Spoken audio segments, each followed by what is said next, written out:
que no haya más que un partido entre nosotros, el de la libertad bajo las instituciones juradas. Comienzo esas palabras con esta frase del general Santander, jurista y prócer de nuestra independencia, para resaltar la conjunción de propósitos y de intereses que debe haber entre los diversos estamentos del Estado y que hoy se concreta en este encuentro. Pueden existir diferencias de enfoque, pueden existir diferencias de forma, de opiniones, pero estamos todos de acuerdo en una misma premisa fundamental: la libertad bajo las instituciones juradas. Ese es nuestro partido, el de los magistrados y jueces, el del gobierno y, por supuesto, doctor Juan Manuel Corzo, el del Congreso de la República. Para mí es un honor volver a acompañar a los integrantes de la Jurisdicción Contencioso-Administrativa en su encuentro anual. Y debo decir que me siento entre amigos, colombianos todos, que queremos que haya justicia pronta y cumplida para nuestros compatriotas, para nuestros conciudadanos. Tal como lo dije hace un año en Cartagena, esta jurisdicción es muy importante para el gobierno porque es el juez natural, al fin y al cabo, del Ejecutivo y de sus actos, que controla su legalidad, y es además el cuerpo consultivo por excelencia que guía con sus conceptos nuestro proceder.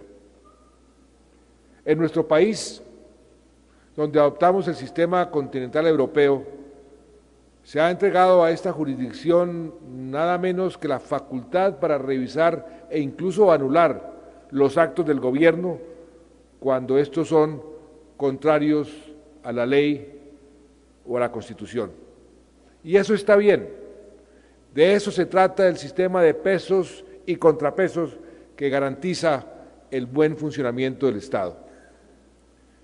La jurisdicción contencioso-administrativa, como lo dijo el doctor Fajardo en una reciente oportunidad,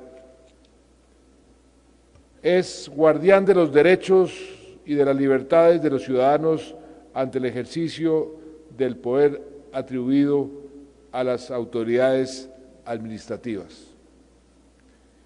Además, y esto sí que es importante en una democracia moderna y operante, el Consejo de Estado cumple el papel de ser juez electoral. Con todas estas funciones y facultades que magistrados y jueces desempeñan con devoción al derecho, la nación tiene muchos motivos de gratitud y de reconocimiento hacia esta jurisdicción. Hace un año, apenas comenzando el gobierno, les expuse los lineamientos principales de la reforma a la justicia que queríamos proponerle al país. Desde entonces hasta hoy se adelantaron múltiples foros, múltiples mesas de debate, en donde se alcanzaron algunos acuerdos y se hicieron también visibles algunos puntos de disenso. Lo cierto es que hoy cursa en el Congreso un completo proyecto de reforma constitucional a la justicia presentado por el gobierno e igualmente un proyecto alternativo que en uso de sus legítimas atribuciones ha presentado el mismo Consejo de Estado. Yo creo que analizando ambos textos podríamos concluir que es más lo que nos acerca que lo que nos diferencia y que en muchos casos estamos de acuerdo en los fines, aunque, como lo decía el doctor Fajardo, tal vez diferimos en el cómo. Más allá de las diferencias sobre temas puntuales, lo que compartimos todos, no solo el gobierno y la rama judicial, sino la sociedad colombiana en su conjunto, es la convicción de que es necesario hacer reformas que garanticen una justicia más ágil, una justicia más oportuna y una justicia más cumplida a todos los colombianos. Y no solo me refiero a la reforma constitucional a la justicia, sino a otras reformas legales que hemos venido haciendo y que estamos impulsando, como es el caso del nuevo Código Contencioso Administrativo, que ya es ley, o el proyecto de Código General del Proceso, que está en consideración ante el Congreso de la República. No podemos seguir ocupando año tras año los últimos lugares en todos los estudios globales sobre eficiencia judicial, donde resulta patente que en nuestro país un proceso demora mucho más, muchísimo más que en la mayor parte de las naciones con las que nosotros nos comparamos. Porque la justicia lenta, óigase bien, la justicia lenta es una forma de injusticia. Estamos todos de acuerdo y creo que en esto hay consenso sobre los problemas que existen en el servicio al ciudadano, el acceso a la justicia y a la congestión judicial. Estamos todos de acuerdo en que la división de poderes, sustento de nuestra democracia, exige que se garantice la debida autonomía de la rama judicial y la independencia de los jueces. Doctor Fajardo, le dije brevemente la semana pasada en el Congreso Iberoamericano de Derecho Electoral que en buena hora convocó el Consejo de Estado y quiero reiterarlo hoy ante los jueces y magistrados de Colombia, en especial de la jurisdicción contencioso-administrativa, para disipar la preocupación que usted tiene y que ha expresado sobre este tema. Con la reforma que hemos propuesto al Congreso, no se debilita el Consejo de Estado, ni se somete a otras instituciones, ni se desconoce su historia, mucho menos se afecta su autonomía, que es un principio básico de nuestra República. El Consejo de Estado es y seguirá siendo el tribunal de cierre de lo contencioso administrativo, tal como la Corte Suprema de Justicia es y seguirá siendo el órgano de cierre de la justicia ordinaria, que sobre eso no quepa la menor duda. La reforma que hemos presentado no modifica esta situación. Lo que no debemos permitir es que nada, absolutamente nada, nos distraiga de la verdadera razón de este proyecto, como parte cardinal, que es la indispensable reforma a la justicia que nos proponemos sacar adelante para hacerla más cercana y más fácil al ciudadano. En esa dirección hemos propuesto una fórmula transitoria de emergencia para descongestionar los despachos judiciales y debo ser claro que esto no significa ni puede considerarse una privatización de la justicia. Se trata de un plan de choque para aliviar el insoportable atraso que hoy sufren los ciudadanos que acuden a resolver sus litigios, un plan que, por supuesto, es susceptible de mejorarse o de modificarse con las ideas que se discutan en el Congreso. Pero repito, la reforma tiene un beneficiario final, que es el ciudadano común y corriente, que muchas veces se enfrenta a la justicia como a una puerta insalvable. ¿Y será que el problema es de presupuesto, como algunos lo han planteado? En parte sí puede ser así, pero no podemos descansar todo el peso de la reforma en un tema de finanzas. Con el Ministerio de Hacienda, como lo dijimos en la reunión que tuvimos con el Consejo de Estado el 29 de junio, estamos haciendo esfuerzos importantes para dotar de más recursos a la justicia. Pero al mismo tiempo sería irresponsable con la justicia y con el país casarnos hoy con determinado porcentaje del presupuesto nacional, cuando no existen estudios serios y técnicos que justifiquen una cifra u otra. Hagamos estos estudios, analicémoslos y podremos llegar a conclusiones adecuadas. Entre tanto, no podemos desconocer que los presupuestos rinden más cuando hay una mejor y más eficiente gestión. Y las cifras nos indican que la gestión puede mejorarse. De acuerdo con datos de la Contraloría General de la República, en la vigencia presupuestal de este año, el 2010, el presupuesto de inversión de la rama fue de 152.000 millones de pesos y de este solo se ejecutó el 87%. Y algo muchísimo más diciente, el 70% quedó en reserva presupuestal para la vigencia del año entrante, para la vigencia de este año, del 2011. Así pues, afirmar que una mejor justicia depende únicamente de mayores presupuestos sería realmente simplificar la problemática tan compleja que afronta la rama. Hay que incrementar la eficiencia en el manejo presupuestal y también, por supuesto, racionalizar los gastos y distribuirlos de forma más eficaz. En esa dirección es que hemos planteado una reforma a la gerencia de la rama mediante la creación del Consejo Superior Judicial. Y que quede claro, aquí tampoco está en juego su autonomía, porque en dicho Consejo solo tendrán voz y voto los presidentes de las altas cortes, sus delegados y el de los jueces y el de los magistrados.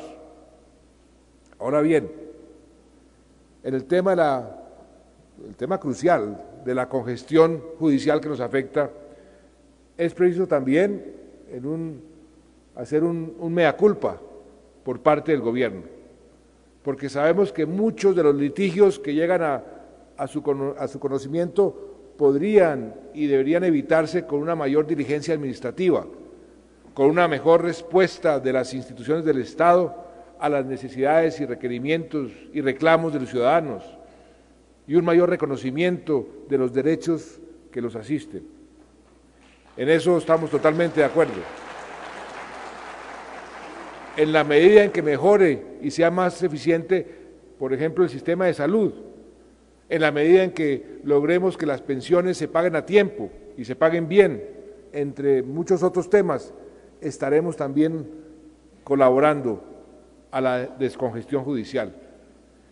Y tenemos que desincentivar las demandas y denuncias irresponsables, las temerarias, absurdas, que muchas veces ocupan el tiempo y el esfuerzo de jueces y magistrados. Dimos ya un paso importante al quitar el incentivo económico a las acciones populares, que las había convertido en un negocio de abogados muchas veces inescrupulosos, verdaderos piratas cazatesoros. Esta mañana, con la Corte Constitucional, el ministro del Interior y el ministro de Justicia daban una cifra que es muy diciente. ¿Cuánto fue que se bajaron las acciones populares, doctor Germán Vargas? Más del 90% se bajaron. Eso es bien diciente. Pero podría hacerse mucho más, con medidas que bien vale la pena comenzar a considerar para futuras reglamentaciones o futuras reformas. Por ejemplo, en esas grandes demandas entre empresas y grupos económicos, que bien podrían acudir a tribunales de arbitramiento, sería apenas razonable que las partes pagaran para ayudar el presupuesto de la justicia. Claro está, siempre que se trate de litigios que no versen sobre derechos fundamentales y que superen ciertas cuantías. ¿Y qué decir de las denuncias irresponsables que se han vuelto de moda, en las que en lugar de arreglar las diferencias extrajudicialmente, se acude a los estrados por cualquier motivo, muchas veces motivos baladí? Debería haber una sanción económica para este tipo de conductas. De cualquier manera, y por todos los caminos posibles, desde la reforma constitucional hasta reformas legales, decretos o reglamentos, tenemos que librar, ustedes y nosotros, los jueces y el gobierno, una verdadera cruzada para descongestionar la justicia y asegurar su trámite efectivo y ágil para los ciudadanos, para que los ciudadanos se sientan con una justicia eficaz y realmente requieran esa justicia eficaz. Así como estamos decididos en el gobierno a eliminar los trámites inútiles del Estado y a simplificar aquellos más engorrosos, tenemos que lograr resultados similares en la administración de justicia. No puedo dejar de mencionar la preocupación que asiste al gobierno, y yo creo que a todo el país, por la carga económica derivada de las demandas y fallos contra el Estado, que se han convertido en un verdadero desangre de las finanzas públicas. Entendemos, por supuesto, que es prerrogativa de los ciudadanos reclamar la reparación patrimonial por los daños antijurídicos que el Estado les ocasione, pero sabemos también que siempre es posible obtener resultados más ajustados con una debida defensa de la nación. En el encuentro del año pasado les anuncié que con el nuevo Ministerio de Justicia tomaríamos cartas en el asunto, y hoy me complace decirles, primero, que ya tenemos ministro de Justicia y Ministerio de Justicia y un gran ministro de Justicia, interlocutor del más alto nivel con la rama, y segundo, que estamos avanzando en la creación de una Agencia Nacional de Defensa Jurídica de la Nación.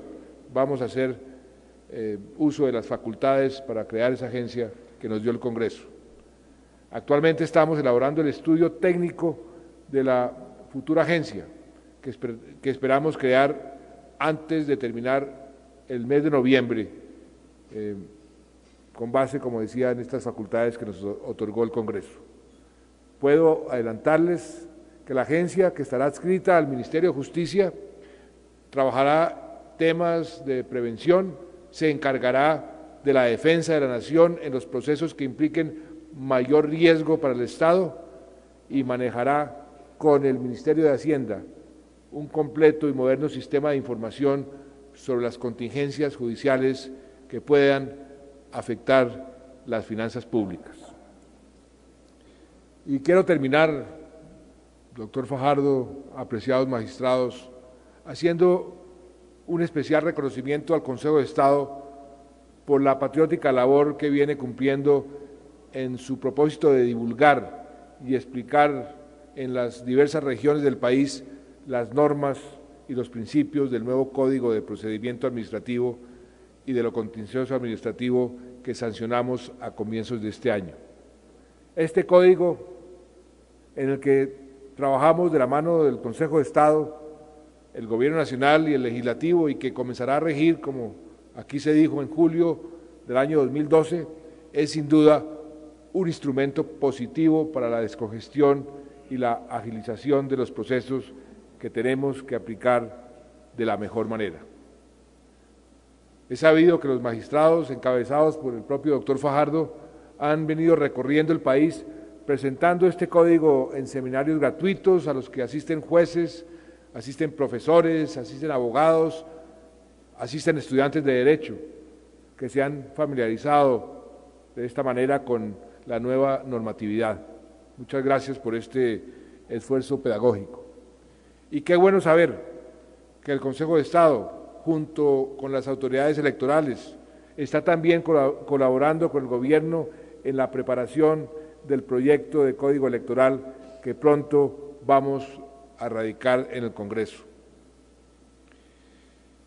Apreciados magistrados, apreciados jueces, miembros y amigos de la jurisdicción contencioso administrativa. Comencé estas palabras recordando la invitación de Santander a que nuestro único partido fuera el de la libertad bajo las instituciones juradas. Quisiera terminar ahora con las palabras del libertador Simón Bolívar, que complementan la idea de Santander y nos dicen ¿Cuál es esa libertad que nos debe unir y que nunca debemos dejar de defender? La libertad práctica no consiste en otra cosa que en la administración de justicia y en el cumplimiento perfecto de las leyes para que el justo y el débil no teman. Los convido con sincera apertura a que sigamos trabajando juntos para que los colombianos tengan la mejor y más pronta justicia, para que el justo y el débil no teman. Muchas gracias.